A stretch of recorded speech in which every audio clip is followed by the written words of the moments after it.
Bueno, acordamos la semana pasada seguir con el debate sobre la no reelección con Aurelio Nuño. Aurelio, muy buenas noches. Gracias, Leo, por la invitación. Benito Nasif, muy buenas noches. Hola, Leo, buenas noches. Y entremos en materia. Benito. ¿Tú estás a favor o en contra de la iniciativa de la presidenta de echar para atrás la reelección? Yo estoy en contra de esa iniciativa porque me parece que no está justificada. Ok. Creo que la reforma que se hizo en 2014 fue una reforma prudente donde acotan el número de periodos en el cual puedes reelegirte como diputado, como senador, como presidente municipal, de manera que los supuestos riesgos de la reelección quedan claramente constreñidos, ¿no?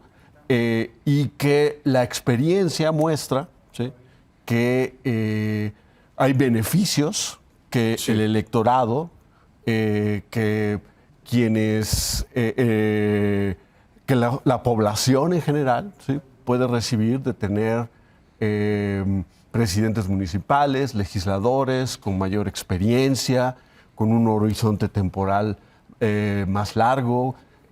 Hay una serie de incentivos para el comportamiento responsable, más que con una rotación constante de cuadros, independientemente de si haces bien o mal tu trabajo. Por eso estoy a favor de mantener lo que tenemos, ¿sí? Y incluso pienso yo que en el caso de los presidentes municipales, solo dos trienios y ya te vas, hagas bien o hagas mal tu trabajo de manera forzosa. Creo que me parece excesivo. En esa parte me parece que la reforma se quedó corta. ¿Deberían ser más para alcaldes, digamos, más de 2 términos de 3 años? Yo creo que sí, podrías, al igual que los diputados, darle quizás hasta 4 periodos. Hay municipios muy complejos, muy grandes en este país. Tenemos todo el tema de inseguridad en los municipios. Y yo creo que, por un lado, la reelección fomenta un comportamiento responsable, interviene el electorado para valorar si están haciendo bien o mal su trabajo, para premiarlos o para castigarlos, dependiendo de la percepción del electorado. Permite que los partidos políticos también, que en la reforma de 2014 tienen un papel importante, porque al final ellos son los que deciden si los vuelven a postular o no para la reelección, ¿sí? Y entonces ellos saben que los presidentes municipales, por ejemplo, que han sido muy exitosos o que son muy populares, los partidos van a tener incentivos para volverlos a postular, ¿no? ¿A favor o en contra, Aurelio, de echar para atrás la reelección? Yo estoy a favor de que se eche para atrás la reelección, a pesar de que, justamente como lo platicamos la semana pasada, nosotros hicimos la reforma política en el marco del pacto. Nosotros en la época de Peña, digamos, ¿no? Correcto, sí. Y el gobierno, en el pacto con el PRI, con el PAN y con el PRD, a mí me tocó encabezar la negociación de esa reforma política por parte del gobierno. Y desde entonces no estábamos de acuerdo, pero como lo expliqué en aquella ocasión, estábamos haciendo una negociación muy amplia del resto de las reformas y fue parte de lo que cedimos particularmente al PAN y al PRD, también, o sea, más al PAN, pero también al PRD, que querían hacer la reelección. Como parte de eso, como lo expliqué en el programa pasado, intentamos blindar lo más posible lo que a nosotros nos parecían los aspectos más negativos de la reelección, que es la penetración que genera por parte de los poderes fácticos y también la propensión que te genera a tener cacicazgos, que son 2 problemas de las relaciones de poder de un sistema político como el mexicano. Y creo que más o menos funcionó, pero dicho esto, creo que es mejor que no exista la reelección. Creo que el enorme problema que tú tienes con la reelección es que genera un incentivo adicional para que grupos de poder privados, es decir, grandes compañías, pero también líderes sindicales y el crimen organizado, tengan una manera adicional para penetrar a un Estado tan débil como es el Estado mexicano. Cuando un legislador se puede reelegir de manera consecutiva, al igual que un presidente municipal, tiene más incentivos para hacer acuerdos con este tipo de grupos que tienen más poder que el ciudadano. Este tema de una persona, un voto, que es a lo que aspiramos, pero que en la realidad de las relaciones de poder de las democracias contemporáneas, lo que tenemos, y creo que hay que verlo con ese realismo, es que la capacidad de movilización, ya sea de recursos, ya sea de votos como los líderes sindicales, como es claramente el caso de los maestros. Ahora justamente acabo de publicar un artículo sobre la desgracia que me parece el regreso del corporativismo y del acuerdo que acaba de hacer Morena y el CENTE. Ojalá algún día, si hablas de eso, me encantará que platiquemos, pero ahí ves ese problema. Y me parece que esta teoría de que es el ciudadano el único que tiene un efecto sobre la reelección y que por lo tanto es positiva porque el ciudadano puede castigar o premiar al presidente municipal o al legislador, es una forma de verlo incompleta. A ver. Porque los poderes fácticos terminan pesando muchas veces más en esos procesos de reelección que el propio ciudadano. Y creo que no podemos descontar eso. Y creo que en ese aspecto, la prohibición que se hizo en México de la reelección consecutiva de 1933, que también ha estudiado Benito Nasif, le dio esa ventaja al sistema político mexicano, le dio rotación, fue en un sistema que tenía propensión a generar caciques, ayudó a que no se consolidaran tanto los caciques y ayudó también a que hubiera menor penetración de los poderes fácticos. Entonces, creo que además hay otros elementos más importantes, no creo que sea lo más importante, pero yo creo que está muy bien que la reelección se termine. ¿Qué dices, Benito, acerca de esto de los Me llama la atención porque son argumentos que no aparecen en la exposición de motivos de la iniciativa. Bueno, no lo iban a poner así, ¿no? O sea. No, pero podrían ponerlos, ¿no? Sí. Segundo, o sea, la exposición de motivos no dice nada de eso. No se hace esta reforma para contener los poderes fácticos. Ahora, este argumento me parece que es bien difícil de defender porque los poderes fácticos han estado ahí, reelección o no reelección. ¿Sí? Realmente no es la manera, ¿sí?, de evitar que los grupos de interés económicamente poderosos, que no solamente son empresariales, sino también los sindicatos. Y el crimen organizado. Y el crimen organizado. Lo hemos tenido reelección o no reelección. Sí. ¿Sí? Creo que lo que da lugar en el caso de los presidentes municipales es presidentes municipales débiles, ¿sí?, que solo están ahí por un periodo muy cortito y luego te vas, hagas bien tu trabajo o lo hagas mal, ¿sí? Y que esa rotación forzosa creo que genera un incentivo al comportamiento irresponsable por parte de quienes desempeñan estos cargos de elección. Entonces, me parece que, por otro lado, ¿qué nos dice la historia, no? La historia muestra que precisamente la prohibición de la reelección consecutiva, el no tener políticos profesionales en estos cargos tan importantes, no solo ayudó a que ciertos poderes fácticos, ¿sí?, como los sindicatos, por ejemplo, tuvieran sus cuotas y pudieras tener carreras de líderes sindicales y ser legislador al mismo tiempo, carreras de líderes sindicales. Aunque se pasaban, ¿no? Por ejemplo, se pasaban a ser diputado, a senador, luego regresaban a ser y diputado. A presidentes municipales. Sí, exacto. Lo que siguió a esta reforma fue un sistema de cuotas, sí, por el cual el abuelo, luego el papá y luego el mismo PRI, ¿sí?, abrió las puertas, generó un sistema corporativista, porque supuestamente la no reelección está, según escuchamos a Aurelio, la no reelección lo impediría. No, al contrario, lo facilitó. El sistema de cuotas y el corporativismo fue para que los líderes de las organizaciones de muy diferente signo, ¿sí?, tuvieran constantemente acceso a cargos públicos y estuvieran rotando ya su personal, independientemente de qué pensaba el electorado de su desempeño. A ver, Aurelio. Mira, este tema de que el argumento de los poderes fácticos no se sostiene, creo que al revés. Es decir, yo no estoy diciendo y nadie dice que porque exista reelección existen los poderes fácticos. Evidentemente existen por otras razones pero lo y que siempre dices, van a estar ahí exacto, y van a tener mucha influencia. Pero la reelección fomenta aún más su influencia. Y creo que donde se ve de manera prístina este problema es en Estados Unidos. En Estados Unidos, en donde hay reelección indefinida y en algunos estados acotada. Exacto, pero para legisladores. Como la hay en todas partes del mundo, excepto en México. Pero ve el desastre que es en Estados Unidos. En Estados Unidos, la tasa de reelección es de más del 90%. Sí, en el Congreso, ahí, ¿no? Sí, claro. Tú dime ahí dónde interviene este tema de que es el ciudadano el que castiga y premia al legislador. ¿De verdad vamos a creer que más del 90% de los legisladores hacen de manera impecable su trabajo y entonces los ciudadanos llegan y les dan su voto de reelección?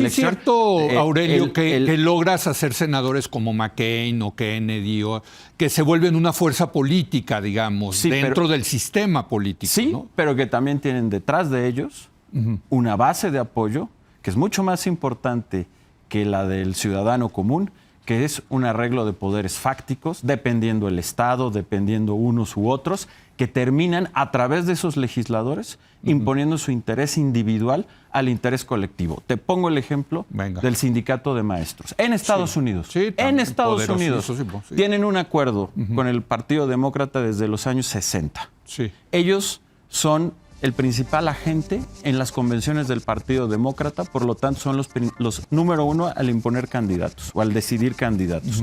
Dos, son quien más dinero aporta al Partido Demócrata, por encima de cualquier grupo empresarial. Incluso están dentro de los 3 grupos que más dinero aportan a las elecciones en Estados Unidos. Y finalmente ponen la estructura de movilización, como lo hace el CENTE aquí, a los candidatos. Al reelegirse, esos candidatos claramente están defendiendo el interés individual de los líderes sindicales. ¿Qué es lo que ha pasado en Estados Unidos? Que por esa alianza el Partido Demócrata lleva 40 años bloqueando las reformas educativas en Estados Unidos. Y el sistema educativo de Estados Unidos tiene un 20% de las mejores escuelas y universidades del mundo, pero el resto del 80% es un desastre. Es una porquería. Solamente el 8% de los estudiantes en Estados Unidos puede distinguir entre un hecho y una opinión. Y en gran medida está relacionado con este problema. Déjenme, tengo que hacer una pausa, claro, pero regresamos en un momento más. Está poniendo bueno este debate.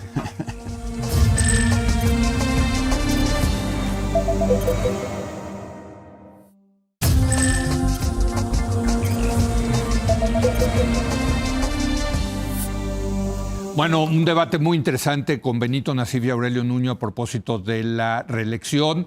Y me parece que ponía sobre la mesa algo interesante, Aurelio, que en Estados Unidos no funciona esto, contra lo que pensábamos de que Estados Unidos es el gran ejemplo donde sí funciona esto, porque genera congresistas muy poderosos. Nancy Pelosi, claro, ¿no? Kennedy, Edward Kennedy en su época, en fin, John McCain, grandes congresistas, Lyndon B. Johnson, que luego pasó a la presidencia. En Cacique fin, del Senado. Pues sí, pero politicazos que defendían al Poder Legislativo frente al Ejecutivo. Absolutamente. Sí, y aquí realmente tenemos un Congreso que ahora, por ejemplo, pues realmente es una especie de apéndice del Ejecutivo, sí, y que no tiene ninguna independencia, ¿no? Mencionaba Aurelio que a través del financiamiento que reciben los candidatos en Estados Unidos de los poderes fácticos, incluyendo el sindicato, de esa forma los capturan a los representantes. Con la no reelección y con la rotación constante, aquí en México son los propios sindicatos los que ponen los candidatos. Son los mismos líderes sindicales por este sistema de cuotas que se estableció. Y lo vamos a ver una vez que se pase la reforma, ya lo anunciaron. La CENTE, ¿a dónde se va a ir? Se va a Morena y va a tener su cuota de diputados, senadores, como lo tuvo, por ejemplo, cuando se echó para atrás la reforma educativa de Peña Nieto. Tenías un bloque de la CENTE con C. Sí. De alrededor de 60 diputados. Sí, que tenía una alianza con No es que Morena. los financiaron, es que ellos estaban ahí sentados, ¿sí? Representando los intereses de ese poder fáctico y al mismo tiempo supuestamente los del electorado. pero yo creo que en este caso pues realmente actuaban como agentes de esos intereses corporativos, en este caso de los sindicatos. La verdad es que necesitamos más políticos profesionales. A ver, necesitamos más legisladores con experiencia, con carrera, que estén pendientes de lo que piensan sus electores, de la competencia que pueden tener en sus distritos. Nuestro sistema es muy distinto. Por ejemplo, queda claro que no le gusta a Aurelio el modelo norteamericano. Tiene también sus defensores, pero está el modelo europeo. Cualquier país europeo que tú escojas, cualquier democracia europeo que te guste, y supongo que habrá alguna de ellas, ¿sí? Todas tienen reelección indefinida. A ver, Aurelio, por cierto, en esto de la representación habría que decir que está el tema de los plurinominales, pero no me quiero meter ahorita. Lo hace más complicado. Sí, lo hace más complicado. Pero a ver, Aurelio. Mira, claro que... A ver, ¿qué sistema te gusta? Mira, es que a mí no me gusta la reelección. Yo creo que en todos los casos la reelección distorsiona. Y yo creo que no ayuda a un ejercicio del poder como debe de suceder en las democracias contemporáneas. Que, por cierto, son democracias en donde en todos lados hay poderes fácticos y en donde hay siempre una lucha de equilibrios entre fuerzas democráticas y, dijéramos, fuerzas oligárquicas, no solo empresariales, sino está el ejemplo de los líderes sindicales, y en todos lados existe ese balance. Y a mí me parece que en todas las democracias la reelección, y más la reelección que no tiene límites, en lugar de ayudar, distorsiona. También creo, y lo he dicho, la reelección no es el punto más importante de un sistema político. El sistema político puede vivir con reelección o sin reelección, pero si hay que escoger, prefiero que no exista en ningún lugar. Decían ahorita ustedes, Leo, oye, bueno, pero es que tienes grandes políticos como Nancy Pelosi. Yo preferiría no tenerlos. Se convierten... Oye, Nancy Pelosi fue la que paró a Trump en su pero a ver, son caciques. Se convierte... Nancy Pelosi lleva más de 50 años en el Congreso. Eso sí. Se convierten en caciques que detrás de ellos tienen estos grupos de poder que terminan imponiendo su interés individual al colectivo. ¿Por qué la primer república liberal moderna del mundo, que es Estados Unidos, se está cayendo a pedazos como república? En gran medida por esos caciques que impidieron la movilidad de los cuadros políticos y que hicieron estas alianzas en donde los poderes individuales han penetrado de una manera increíble a esa primer república que en un inicio funcionó tan bien. Bueno, Madison estaba tan consciente de este problema que en el Federalista número 10 precisamente habla de cómo se tienen que controlar a lo que le llamamos poderes fácticos. Y en Estados Unidos no funcionó. O sea, si algo no funciona en Estados Unidos, ya ha penetrado esa democracia, han sido los poderes fácticos, y no únicamente por la reelección, pero la reelección lo ha incentivado. En el caso de México, yo creo que así fue muy positiva la reforma del 33, que promueve el presidente Calles, que ya no era presidente, sino estábamos en el maximato, porque genera esta rotación, que yo creo que en el caso de México fue muy importante. Decía, evitó que se consolidaran aún más los cacicazgos. Lo que dice Benito es que la rotación sí... O sea, por ejemplo, toma el caso del sindicato de petroleros. Sí. Que los líderes se iban a ir rotando entre diputados. Pero si hubiera habido reelección, se hubieran quedado ahí los líderes. Sí. La rotación, precisamente lo que permitió es que por lo menos tuvieran que rotar. Efectivamente, esa prohibición, como lo estudió muy bien Benito, hizo que se centralizara más el poder en la presidencia. No necesariamente eso está mal, pero es una consecuencia que es preferible que la de tener a los caciques. Bueno, oigan, se me acabó el tiempo. Sí. Está buenísimo. Los caciques y la no reelección.